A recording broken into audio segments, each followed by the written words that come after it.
Assalamualaikum warahmatullahi wabarakatuh. Alhamdulillah wassalatu wassalamu ala Rasulillah. Kali ini kita akan membahas dari mana akal berasal dan juga jauhar sabit yang berada di dalam akal. Kita akan membahas dulu dari kejadian di zaman azali.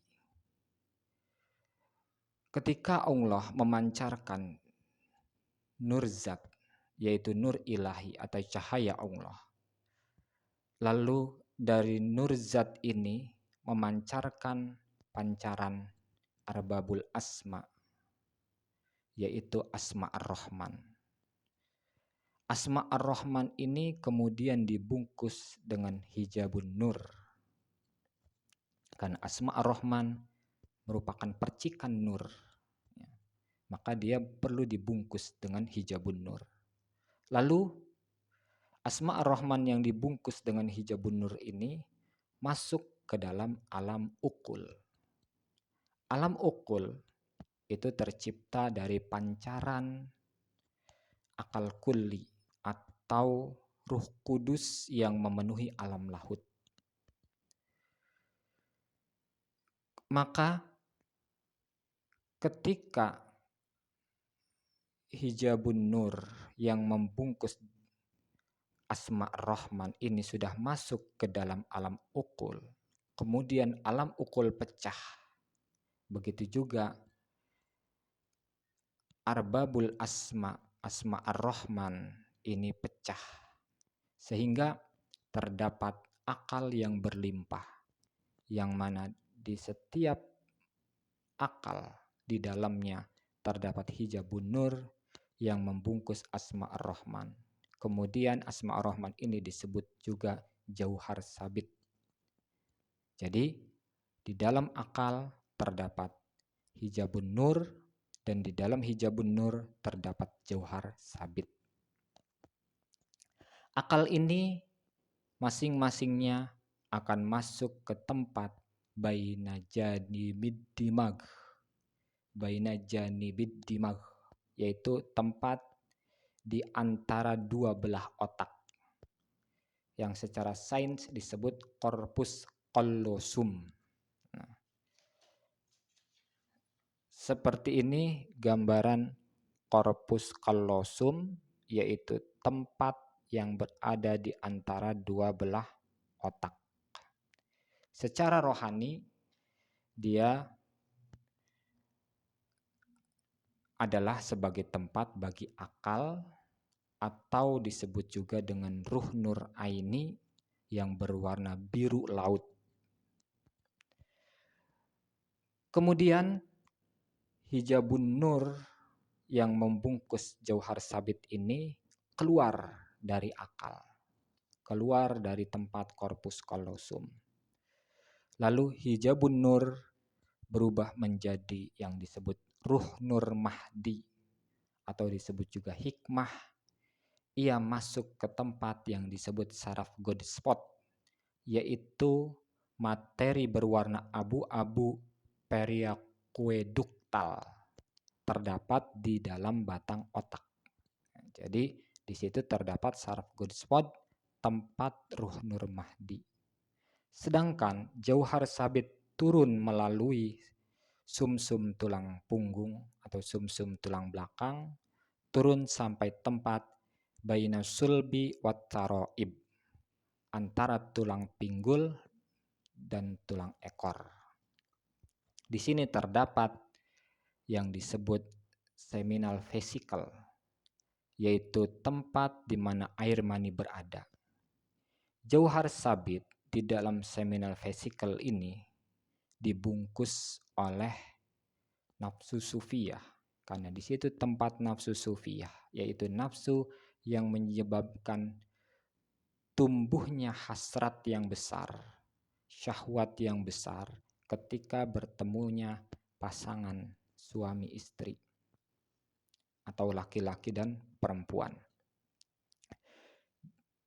Seminal vesicle tempatnya di sini. Ini adalah tulang ekor dan Ini seminal vesicle dikelilingi oleh tulang pinggul. Ya. Di sini jauhar sabit yang dibungkus oleh nafsu sufiyah, kemudian jauhar sabit tepat di tempat air mani berada. Ini kemudian jauhar sabit memancarkan pancaran hayun yang masuk ke dalam testis. Testis ini tempat di mana banyak terdapat sperma atau nutfah. Maka nutfah itu bisa hidup karena adanya pancaran hayun dari jauhar sabit. Di dalam nutfah itu di kepalanya terdapat kromosom. Nah, ini kromosom, ada 23 kromosom di dalam kepala sperma. Jadi jauhar sabit ini memancarkan pancaran hayun, ibarat memancarkan cahaya yang kemudian masuk ke dalam DNA. DNA ini kemudian akan membentuk benang kromatin. Ya. Nah, ini benang kromatin. Jadi pancaran hayun itu memenuhi seluruh benang kromatin sampai seluruh kromosom yang ada di kepala sperma. Maka ketika hayun memenuhi seluruh kromosom yang ada di kepala sperma, disebut dengan ruh rohmani, yaitu ruh yang terdapat di dalam kromosom. Di sini di kromosom ini terdapat lauh mahwu, adalah buku catatan takdir yang terperinci sebagai perincian dari lauh mahfuz.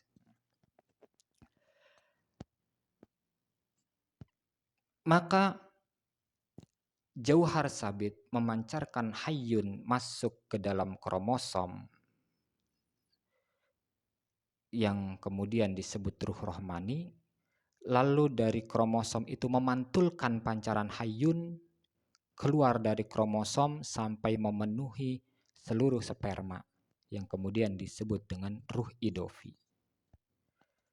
Ibaratnya, jika kromosom ini ibarat cermin, maka jauhar sabit itu adalah sesuatu yang memancarkan sinar, dan sinarnya itu masuk ke dalam cermin atau kromosom, lalu memantul keluar, dan cahayanya atau hayun memenuhi seluruh sperma atau nutfah. Di sini kromosom, hayun yang memenuhi kromosom disebut dengan ruh rohmani, sedangkan hayun yang memenuhi seluruh sperma itu disebut dengan ruh idofi. Pada saat itu, pada saat terbentuknya ruh idofi, terbentuk pula gambaran, itu bayangan dari ruh idofi yang disebut nafsul mufariqah atau disebut juga dengan qorin. Inilah kembaran ruhani kita. Karena ruh idofi itu dia selalu mengikuti tempatnya. Ketika dia berada pada sperma, maka ruh idofi itu berbentuk seperti sperma. Ketika wadahnya itu menjadi janin, maka ruh idofi berbentuk seperti janin. Ketika dia menjadi manusia yang berupa badan, kepala, tangan, kaki, menjadi anak-anak hingga dewasa, maka ruh idofi bentuknya selalu sama seperti itu. Begitu juga bayangan dari ruh idofi yang disebut nafsul mufariqah atau qorin. Dia bentuknya menyerupai. Jadi bayangannya itu atau qorinnya itu bentuknya menyerupai ruh idofi, sedangkan ruh idofi bentuknya menyerupai jasmani. Qorin ini dia akan memiliki sifat yang sama dengan ruh idofi atau diri seseorang, sifat seseorang. Sifat seseorang itu akan disamai sifatnya oleh qorin atau nafsul mufariqah. Dan qorin ini dia bisa masuk ke dalam golongan malaikat karena bisa saja dia membisikkan kebaikan, atau bisa juga dia masuk ke dalam golongan setan karena membisikkan keburukan. Atau dia seperti jin yang kadang membisikkan kebaikan, kadang membisikkan keburukan, yaitu jin dari kalangan setan. Wallahu a'lam bishawab.